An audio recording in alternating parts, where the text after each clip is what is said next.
ಇನ್ನೊಂದು ವಿಚಾರ ಏನಂತ ಮರ್ತಿದ್ದೇವೆ. ಒಂದು ಇವರು ಜಮೀನು ತೆಗೆದುಕೊಳ್ಳುವಾಗ ಏನಂತ ಸುರೇಶ್ ಚಂದರ್ ಅವ್ರಿಗೆ ಗೊತ್ತಿಲ್ಲ ರೈತರಿಗೆ ಗೋಡಿ ಪರ್ಮಿಷನ್ ಆದ ಮೇಲೆ ಡಿಸಿ ಪರ್ಮಿಷನ್ ತಗೊಂಡ್ಮೇಲೆ ಲ್ಯಾಂಡ್ ಅನ್ನ ಅವ್ರು ತೆಗೆದುಕೊಡ್ಬೇಕು ಬೇರೆ ಕಡೆ. ಅದನ್ನ ತೆಗೆದುಕೊಟ್ಟಿಲ್ಲ ಅವರು, ಹಾಗೇನೆ ರಿಜಿಸ್ಟರ್ ಮಾಡ್ಕೊಂಡಿದ್ದಾರೆ ಮತ್ತು ಅವ್ರ ಡೀಡ್ ಅನ್ನ ತೋರಿಸಿಲ್ಲ ತಾಲೂಕು ಆಫೀಸಲ್ಲಿ. ಆ ಡೀಡ್ ತೋರಿಸಿದ್ರೆ ತಾಲೂಕು ಆಫೀಸಲ್ಲಿ ರಿಜಿಸ್ಟರ್ ಆಗ್ಬೇಕು. ಅವ್ರದ್ದು ಸಹ ನಾವು ಅದನ್ನ ಮಾತಾಡ್ತೇವೆ. ತಾಲೂಕು ಆಫೀಸಲ್ಲಿ ಹೋಗಿ ಹೆಂಗೆ ನೀವು ಮಾಡಿದ್ರಿ ಏನ್ ಮಾಡಿದ್ರಿ ಎಂಬುದು. ಸರ್ ಒಂದೇದು ರೈಟ್ ಜಿಪಿ ಅಗ್ರಿಮೆಂಟ್ ಆಗಿದ್ದು 24/2/2025 ಕಳೆದ ವರ್ಷ ಆಗಿತ್ತು. ಅವತ್ತು ನಮ್ಮ ಹೆಸರಿಗೆ 2 ಎಕರೆ ಜಮೀನು ಮಾಡಿದ್ರು, ರಿಜಿಸ್ಟರ್ ಮಾಡಿದ್ರು.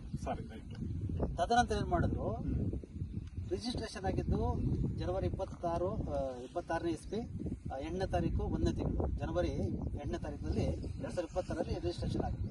ಅವಾಗ ಏನ್ ಮಾಡಿದ್ರು, ನಮ್ಮ ಕಡೆಯಿಂದ ಅವರು ಬರ್ಸ್ಕೊಂಡ್ಬಿಟ್ರು. ಅಂದ್ರೆ ರಿಜಿಸ್ಟ್ರೇಷನ್ ವಾಪಸ್ ಮಾಡಿಸ್ಕೊಂಡ್ಬಿಟ್ರು, ರಿಟರ್ನ್ ಮಾಡ್ಕೊಂಡ್ಬಿಟ್ರು. ನಮ್ಗೆ ದಾಖಲೆ ಸಿಗ್ಲಿಲ್ಲ.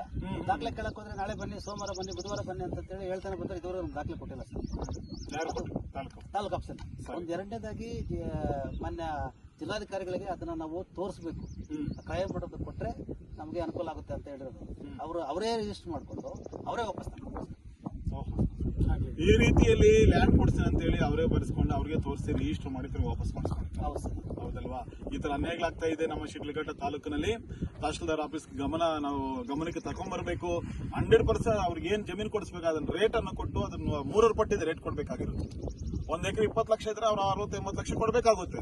ದಯಮಾಡಿ ನಮ್ಮ ತಹಶೀಲ್ದಾರ್ಗೂ ಡಿಸಿಗೂ ಎಸಿಗೂ ಮನವಿ ಮಾಡ್ತಾ ಇದ್ದೇವೆ. ಇಂಥ ರೈತಾಪುತ್ರಗಳು ಅಲ್ಲಿಗೆ ಬಂದಾಗ ನೀವು ಎಲ್ಲರಿಗೂ ಸಹ ನ್ಯಾಯ ಕೊಡಿಸ್ಬೇಕು ತಮ್ಮಲ್ಲಿ ಕೇಳ್ಕೊಳ್ಳುತ್ತಾ ಇದ್ದೇವೆ.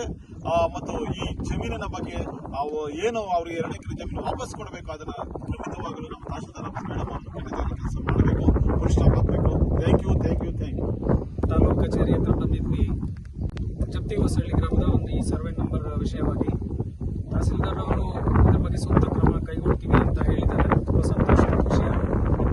ಹಾಗೆ ಈಗ ತಾಲೂಕು ಕಚೇರಿಗಳಲ್ಲಿ ಆಗ್ತಾ ಇರ್ತಕ್ಕಂಥದ್ದು ಈ ಬಿಲ್ಡರ್ಗಳು ಮಾಡ್ತಾ ಇರ್ತಕ್ಕಂಥ ಕೆಲಸಗಳೇನಪ್ಪ ಅಂತಂದ್ರೆ, ಈ ಬಡಪಾಯಿ ರೈತರನ್ನ ಉಪಯೋಗಿಸ್ಕೊಂಡು ಅವರಿಗೆ 50 ರೂಪಾಯಿ ಇರ್ತಕ್ಕಂಥ ಬಂಡೆಗಳನ್ನ ತೋರಿಸಿ, ಬಿರಿಯಾನಿ ಊಟನ ಕೊಡಿಸಿ, ನಿಮ್ಗೆ ಹಾಗೆ ಮಾಡ್ತೀವಿ ಹೀಗೆ ಮಾಡ್ತೀವಿ ಅಂತೇಳಿ ಚಿಲ್ಲರೆ ಹಣವನ್ನು ಕೊಟ್ಟು, ಏನು ಈ ಡಿಸಿ ಪರ್ಮಿಷನ್ ಅಂತಿರುತ್ತೆ ಆ ಪರ್ಮಿಷನ್ ಕೊಡಿಸ್ಲಿಕ್ಕೆ ಬೇರೆ ಕಡೆ ಜಾಗವನ್ನ ಕೊಡಿಸ್ತೀವಿ ಅಂತ ಹೇಳಿ ಆ ಜಾಗ ತಾತ್ಕಾಲಿಕವಾಗಿ ತೋರಿಸಿ ತದನಂತರ ಅವರೇ ರಿಜಿಸ್ಟರ್ ಮಾಡಿಕೊಳ್ಳುವಂತಹ ಕೆಲಸಗಳನ್ನ ಮಾಡ್ತಾ ಇದ್ದಾರೆ. ಇದಕ್ಕೆ ಡಿಸಿ ಕಚೇರಿಯಿಂದ ಕೂಡ ಅವ್ರಿಗೆ ಸಹಕಾರ ಸಿಗ್ತಾ ಇದೆ ಬಿಲ್ಡರ್ಗಳಿಗೆ.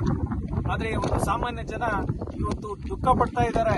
ಹಣನೂ ಸಂದಾಯ ಆಗ್ತಾ ಇಲ್ಲ, ಆಸ್ತಿನೂ ಸಿಗ್ತಾ ಇಲ್ಲ, ಅವ್ರಿಗೆ ಬೆದರಿಕೆಗಳಾಗ್ತಾ ಇದೆ.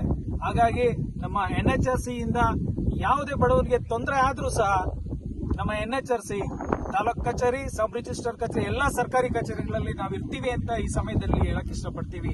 ಜೈ ಭೀಮ್.